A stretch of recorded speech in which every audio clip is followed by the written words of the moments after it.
नमस्कार दोस्तों, आपके अपने चैनल हमारे संस्कार में आपका बहुत बहुत स्वागत है। होनी तो होकर रहे, अनहोनी ना होय। होनी तो होकर रहे, अनहोनी ना होय। विधि का जो लेख है, काट सके ना कोय। दान धर्म का पुण्य रे भैया, कभी व्यर्थ ना जाए।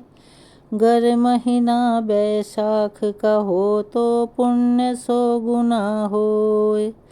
अन्न जल दान का पुण्य रे भैया, मेट सके ना कोय।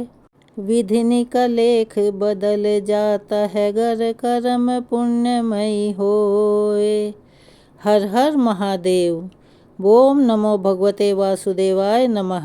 उस परम पिता परमेश्वर की कृपा आप पर, आपके परिवार पर, आपके सभी अपनों पर हमेशा बनी रहे। अन्न धन के भंडार आपके घर में हमेशा भरे रहें। अगर आप हमारे चैनल पर नए हैं और अभी तक आपने हमारे चैनल को सब्सक्राइब नहीं किया है, तो प्लीज़ हमारे चैनल को पहले सब्सक्राइब कर लें।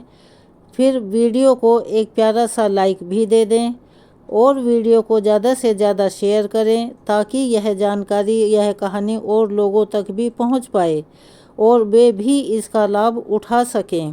बेल आइकन को प्रेस करना ना भूलें, ताकि हमारी आने वाली हर वीडियो की जानकारी आपको समय पर मिल जाया करे। आज हम आपके लिए एक ऐसी कहानी लेकर आए हैं। अगर इंसान दान पुण्य करे और उसके कर्म अच्छे हों, तो विधाता का लिखा हुआ लेख भी बदल जाता है। तो चलिए शुरू करते हैं कहानी। हमारे सनातन धर्म और हमारे पुराणों में यह वर्णित है, अगर कोई सच्ची श्रद्धा और भक्ति से भगवान की आराधना करता है, उसके बनाए गए प्राणियों की सेवा करता है, तो परम पिता परमेश्वर की कृपा हमेशा उस पर बनी रहती है। उसका कोई बाल भी बांका नहीं कर सकता। कई बार हम ऐसी परिस्थिति में फंस जाते हैं, ना चाहते हुए भी नास्तिक से आस्तिक बन जाते हैं। वह उसी शक्ति का सहारा ढूंढने लगता है। तो चलिए जानते हैं इस कहानी के माध्यम से वह शक्ति कौन सी है, जो मृत्यु को भी परे धकेल देती है। कहानी शुरू करने से पहले आप सभी से हाथ जोड़कर निवेदन है कि आजकल गर्मी बहुत ज़्यादा हो रही है, तो बेजुबान प्राणियों को अपनी छत पर, बालकनी में उनके दाने पानी का इंतजाम कर दें। जितना संभव हो सके दान पुण्य करें। तो कहानी का सार जानने के लिए कहानी को पूरी सुनें। आधी कहानी सुनने से जानकारी भी अधूरी रह जाती है। बहुत पुराने समय की बात है। एक गांव के बाहर भगवान शिव का एक मंदिर था। उसके सामने ही एक बरगद का बहुत पुराना और बहुत बड़ा पेड़ था। उस पेड़ पर एक चकवा और चकवी रहते थे। वे दोनों रोजाना भगवान शिव की पूजा पाठ किया करते थे, उनकी भक्ति में ही लीन रहते थे। एक दिन चकवी ने चकवे से पूछा कि हे स्वामी, मेरे मन में कई दिनों से ये 3 प्रश्न उठ रहे हैं, जो मुझे बहुत परेशान कर रहे हैं। आज मैं तुमसे इन तीनों प्रश्नों के उत्तर जानना चाहती हूँ। मेरा पहला प्रश्न है, इस संसार में सबसे बड़ी शक्ति कौन सी है, जो मृत्यु को भी हरा दे? दूसरा प्रश्न है, सबसे बड़ा दान कौन सा कहा जाता है? मेरा तीसरा प्रश्न, सबसे बड़ा धर्म क्या है? फिर चकवे ने चकवी की बात सुनकर कहा, मैं तुम्हें मेरी प्रत्यक्ष देखी हुई एक घटना सुनाता हूँ। इस घटना को सुनने के बाद मुझे विश्वास है कि तुम्हें तुम्हारे तीनों प्रश्नों के उत्तर मिल जाएंगे। कृष्णापुर नामक एक शहर था। उस शहर में एक ठाकुर रहता था, जो एक सामंत के उच्च पद पर नियुक्त था। उस ठाकुर का एक लड़का था, जिसका नाम धर्मवीर था। एक दिन धर्मवीर भ्रमण करने के लिए घर से घोड़ा लेकर निकला।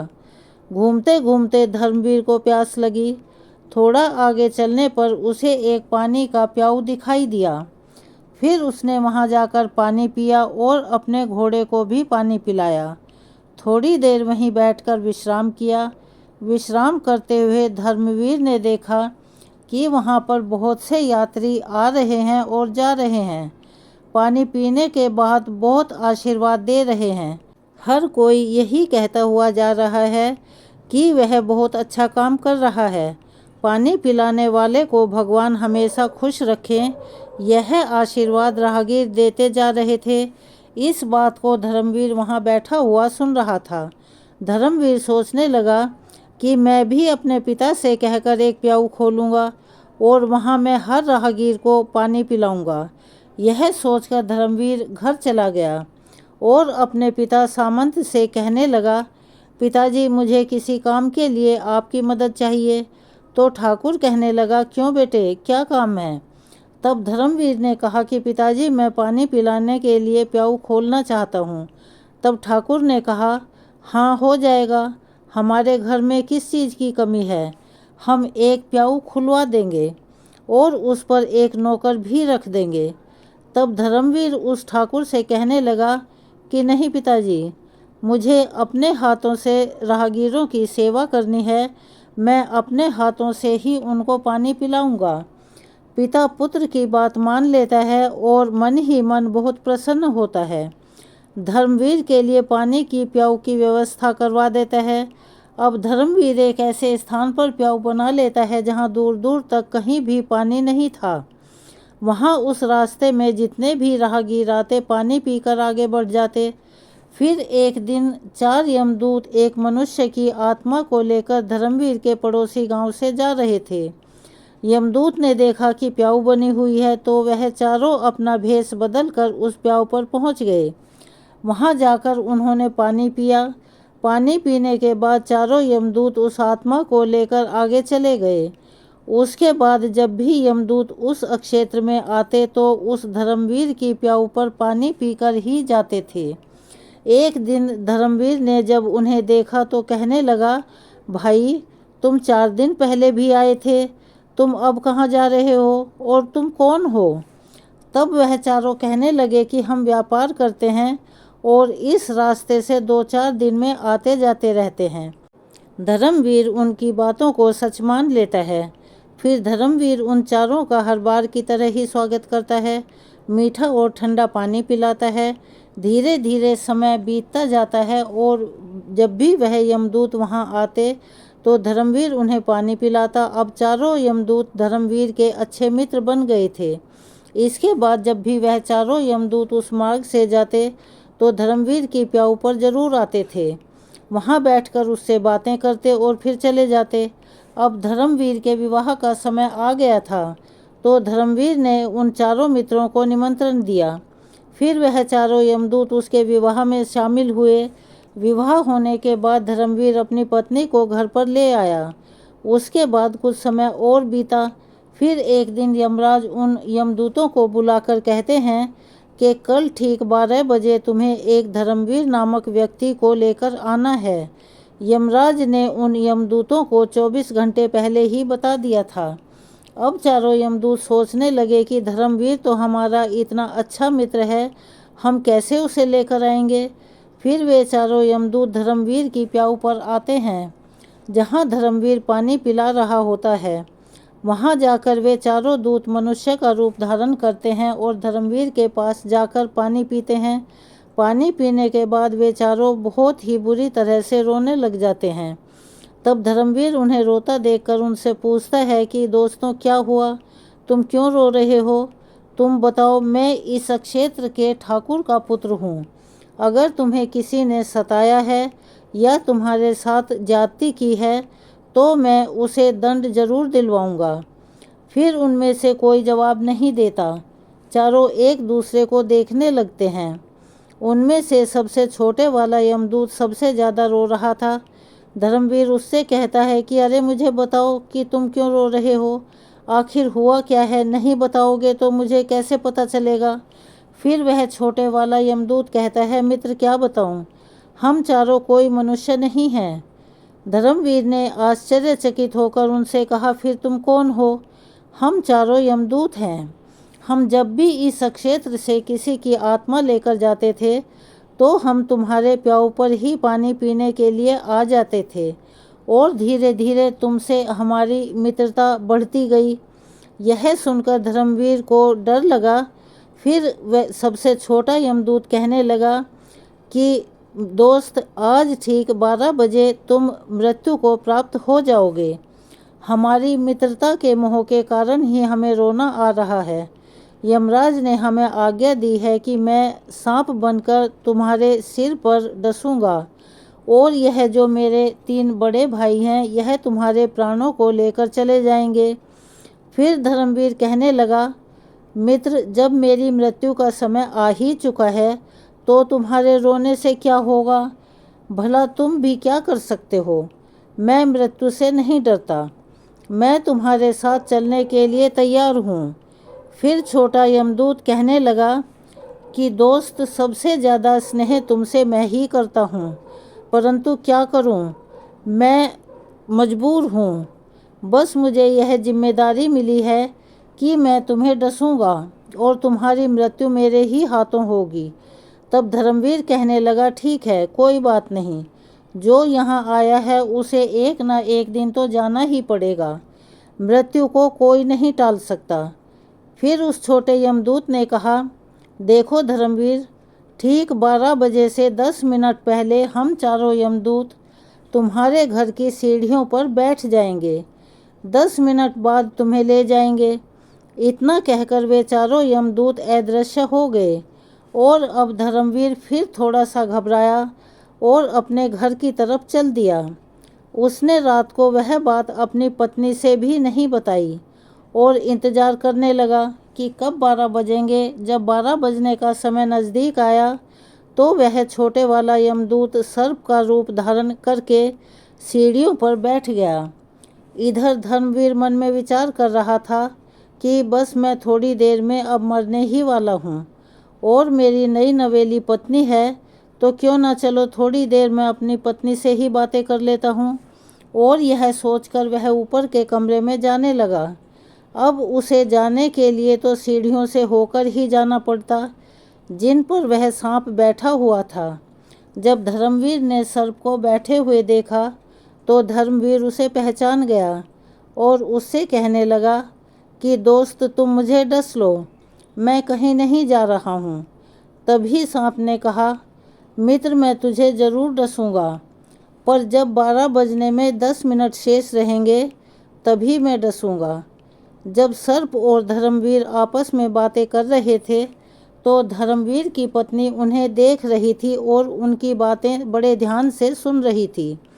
धर्मवीर की पत्नी एक पतिव्रता स्त्री थी। उसका पतिव्रत धर्म उजागर हो गया और वह ईश्वर से प्रार्थना करने लगी, हे ईश्वर, मेरे विवाह को अभी 10 दिन का समय भी नहीं हुआ है और यह क्या घटने वाला है।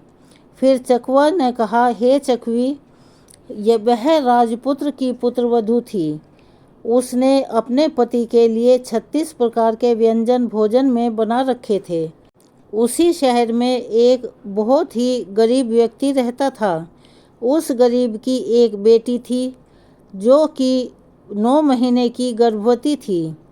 वह अपने गरीब पिता के घर में ही रहती थी क्योंकि कुछ समय पहले उसके पति का देहांत हो चुका था और उसके ससुराल वालों ने उसे घर से निकाल दिया था। उसके ससुराल में उसके पति के मरने के बाद उसका कोई सहारा नहीं था। जिस दिन धर्मवीर को सर्प डसने वाला था उसी दिन उस लड़की के गर्भ से एक नवजात शिशु पैदा हुआ और वह लड़की जिसका प्रसव हुआ था उसे बहुत जोर से भूख लगी हुई थी। वह लड़की अपने माता पिता से बार बार खाना मांग रही थी। कह रही थी कि मुझे बहुत तेज़ भूख लगी है, मुझे कुछ खाने को दे दीजिए। तो पिता ने कहा, बेटा, मेरे पास खाने के लिए अभी कुछ भी नहीं है क्योंकि 2 दिनों से मुझे बाहर से भिक्षा भी नहीं मिली है, तो मैं तुम्हें भला क्या दे सकता हूँ। ऐसे में वह लड़की रुआंसी होकर बोली, यदि आपने मुझे कुछ खाने को नहीं दिया तो जिस बच्चे को मैंने जन्म दिया है मैं इसे ही खा जाऊंगी। फिर चकवे ने चकवी को बताया, प्रसूति के समय भूख बहुत ही ज़्यादा लगती है। जब उस गरीब व्यक्ति ने यह बात अपनी बेटी के मुंह से सुनी कि मैं अपने ही बच्चे को खा जाऊंगी, तो वह पिता कहने लगा, बेटी मुझे माफ़ कर दो और तुम ऐसा मत करो। तुम अभी रुको, मैं अभी के अभी जाता हूँ और फिर से कोशिश करता हूँ। अगर कोई कुछ खाने के लिए दे देगा तो मैं वह अवश्य लेकर आऊँगा। उस लड़की का पिता भिक्षा मांगने के लिए चला गया। जो कोई उसे देखता और अपना दरवाज़ा बंद कर लेता।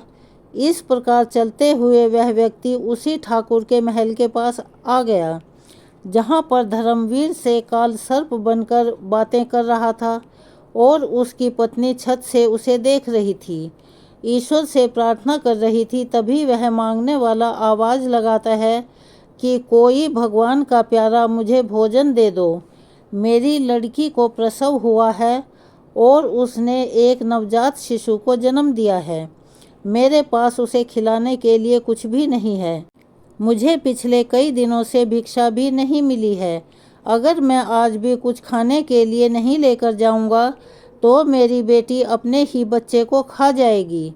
जब यह बात धर्मवीर की पत्नी ने सुनी तो वह सोचने लगी कि कुछ समय बाद मेरा पति मर जाएगा और मैं विधवा हो जाऊंगी और मुझे अपने पति के साथ सती होना पड़ेगा।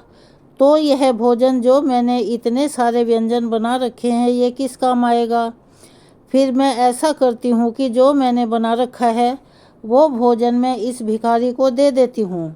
फिर उसने वह भोजन उठाया और उस गरीब व्यक्ति को आवाज़ लगाकर दे दिया। भोजन लेने के बाद वह गरीब व्यक्ति वापस अपने घर चला गया। जब तक धर्मवीर और सर्प बातें कर रहे थे तब तक वह गरीब आदमी जाकर उस भोजन को अपनी लड़की को खिला देता है। 36 प्रकार के व्यंजनों को खाकर जब उसकी लड़की तृप्त हो जाती है, उन व्यंजनों को उसने जी भर के खाया तो वह अपने पिताजी से पूछने लगी, पिताजी आज इतना अच्छा भोजन किसने दिया? क्या किसी के यहाँ कोई शादी ब्याह था? उसके पिता ने कहा, नहीं बेटी, ऐसा कुछ नहीं था। उसके पिता ने बताया, ठाकुर साहब की जो पुत्र वधू है जिसका विवाह अभी कुछ दिनों पहले हुआ था, उसने ही मुझे यह भोजन दिया है। तो वह लड़की कहने लगी, हे भगवान, उसका सुहाग अमर रहे। उस लड़की ने सच्ची आत्मा से यह आशीर्वाद दिया कि उस औरत का सुहाग अमर रहे। फिर भगवान विष्णु का सिंहासन हिल उठा तो उन्होंने नारद मुनि को तुरंत बुलवाया और कहा कि मृत्यु लोक में जाओ और देखकर आओ, मेरे किसी भक्त पर बहुत भयानक संकट आया है जिस कारण से मेरा सिंहासन डोल गया है। तब नारद मुनि भगवान विष्णु की आज्ञा के अनुसार मृत्यु लोक में आकर देखते हैं भगवान विष्णु का सिंहासन क्यों हिल रहा है। नारद मुनि देखकर बताते हैं कि एक बिल्कुल भूखी आत्मा जिसने कुछ समय पहले ही एक नवजात शिशु को जन्म दिया था और वह भूख से इतनी व्याकुल थी, जब उसने इतना स्वादिष्ट भोजन खाया और वह तृप्त हुई तो उसने अपनी अंतर आत्मा से यह आशीर्वाद दिया कि भोजन देने वाली औरत का सुहाग अमर रहे, अर्थात उसका पति 100 साल तक जीवित रहे। और उधर यमराज ने उसके पति के प्राण लेने के लिए यमदूतों को भेज रखा था। वह 10 मिनट बाद ही उसके प्राण लेने वाले थे। फिर नारद मुनि भगवान विष्णु से कहते हैं, हे प्रभु, प्रकृति के नियमों के अनुसार धर्मवीर की मृत्यु का समय आ गया है और उसे लेने के लिए यमदूत उसके घर पर बैठे हुए हैं। और उधर एक दिव्य आत्मा ने अपनी संपूर्ण शक्ति से धर्मवीर की पत्नी को आशीष दे दिया है कि उस औरत का सुहाग अमर रहे। फिर भगवान विष्णु कहने लगे कि मुझे उस आत्मा का मान रखना पड़ेगा, चाहे मेरे कार्य में मुझे परिवर्तन ही क्यों ना करना पड़े। भगवान विष्णु अपने भक्त की रक्षा करने के लिए उस प्रसव वाली लड़की की आत्मा के वचन को उस धर्मवीर पर कवच बनाकर डाल देते हैं। तब तक घड़ी में 12 बजने में 10 मिनट बाकी थे। तब धर्मवीर उस यमदूत से कहने लगे कि दोस्त, अब तुम मुझे डस लो और मैं तुम्हारे साथ चलने के लिए तैयार हूँ। फिर उस सर्प ने धर्मवीर को डस लिया और सर्प सोचने लगा कि 10 मिनट में धर्मवीर मर जाएगा, लेकिन 10 मिनट बाद भी उसको कुछ भी नहीं हुआ। फिर सर्प कहने लगा, मित्र तुम्हें कुछ हो रहा है क्या? धर्मवीर कहने लगा कि मुझे कुछ नहीं हुआ है। फिर सर्प ने उसके ऊपर दोबारा से कोशिश की और बहुत ही तीव्र विष डाला, परंतु उस धर्मवीर की रक्षा स्वयं भगवान विष्णु कर रहे थे, जिस कारण से सर्प के विष का असर धर्मवीर पर नहीं हुआ। फिर धर्मवीर सर्प से कहने लगा कि तुम अपनी पूरी ताकत से मुझे डसो। फिर तीसरी बार उस सर्प ने पूरी शक्ति से धर्मवीर को डसा, परंतु धर्मवीर का बाल भी बांका नहीं हुआ। धर्मवीर को जीवित देखकर चारों यमदूत हक्के बक्के रह गए और कहने लगे, हमें इसके लिए यमराज के पास जाना पड़ेगा। फिर वह चारों यमराज के पास पहुंच गए और यमराज से कहने लगे कि हमने बहुत प्रयास किया, परंतु उस धर्मवीर नामक व्यक्ति पर जहर का असर नहीं हुआ। फिर यमराज ने अपनी दिव्य दृष्टि से देखा, उस धर्मवीर के शरीर पर 3 जगह से खून बह रहा है, लेकिन धर्मवीर को कुछ नहीं हुआ। तभी यमराज भगवान विष्णु के पास गए और कहने लगे, हे प्रभु, मैं अपने पद से इस्तीफा देना चाहता हूँ। भगवान विष्णु ने कहा कि क्यों, ऐसा क्या हुआ जो तुम अपने पद से हटना चाहते हो? तब यमराज ने कहा, प्रभु, प्रकृति के नियमों में परिवर्तन हो गया। जिस व्यक्ति की मृत्यु का समय आया था, वह व्यक्ति 3 प्रहार करने से भी नहीं मर रहा है। इसका क्या कारण है? तब भगवान विष्णु ने उसे समझाया कि यमराज, यह आत्मा की शक्ति है। फिर यमराज ने पूछा कि हे प्रभु, यह आत्मा की शक्ति क्या होती है? तब भगवान विष्णु ने कहा, यदि कोई व्यक्ति अपनी अंतर आत्मा से किसी दूसरे व्यक्ति को आशीर्वाद या श्राप देता है, तो उसको झूठा करने की शक्ति मेरे अंदर भी नहीं है। फिर चाहे मुझे उसके लिए प्रकृति के नियमों में ही परिवर्तन क्यों ना करना पड़े। भगवान विष्णु ने कहा, यमराज, जरा ध्यान से देखो, एक ऐसी गरीब औरत जिसका पति उसे 2 महीने पहले ही छोड़कर चला गया हो, जो अपने पिता के पास रह रही हो और पिता के पास खाने के लिए कुछ भी ना मिले, जिसने कुछ समय पहले ही एक शिशु को जन्म दिया हो, उसे भोजन नहीं मिल रहा था, उसकी आत्मा भोजन के लिए तड़प रही थी। वह अपने नवजात बच्चे को खाने तक के लिए तैयार हो गई थी। उसको भोजन उपलब्ध कराना उस धर्मवीर की पत्नी ने जो पुण्य का काम किया, उस औरत ने उसे ऐसा आशीष दिया कि उसका सुहाग अमर हो जाए। मुझ में एकाग्र होकर जो व्यक्ति आज अपनी अंतर आत्मा से आशीर्वाद या श्राप देता है, मैं उसके वचन को कभी झूठा नहीं होने देता हूँ। हे यमराज, इसीलिए तुम्हें धर्मवीर की आयु 100 वर्ष और बढ़ानी होगी।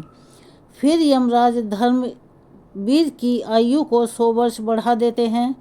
फिर चकवा कहता है कि हे चकवी, तुम्हारा पहला प्रश्न था कि संसार में सबसे बड़ी शक्ति कौन सी है, जो मृत्यु को भी हरा देती है। तो यह बात अच्छे से समझ लो, सबसे बड़ी शक्ति होती है आत्मा की शक्ति। यदि कोई व्यक्ति सच्ची आत्मा से आशीर्वाद या श्राप दे, तो उसे ईश्वर भी नहीं टाल सकता। तुम्हारा दूसरा प्रश्न था, सबसे बड़ा दान क्या है? तो समझ लो, अन्न का दान सबसे बड़ा दान है और सभी को अन्न का दान करना चाहिए। तुम्हारा तीसरा प्रश्न था कि सबसे बड़ा धर्म क्या है? तो इस बात को भी समझ लो, जहाँ आवश्यकता हो उस स्थान पर दिया गया दान सबसे बड़ा धर्म होता है। उससे बड़ा धर्म कोई नहीं है। जहाँ आवश्यकता है वहाँ आप दान दें, उस समय उससे कोई बड़ा धर्म नहीं होता।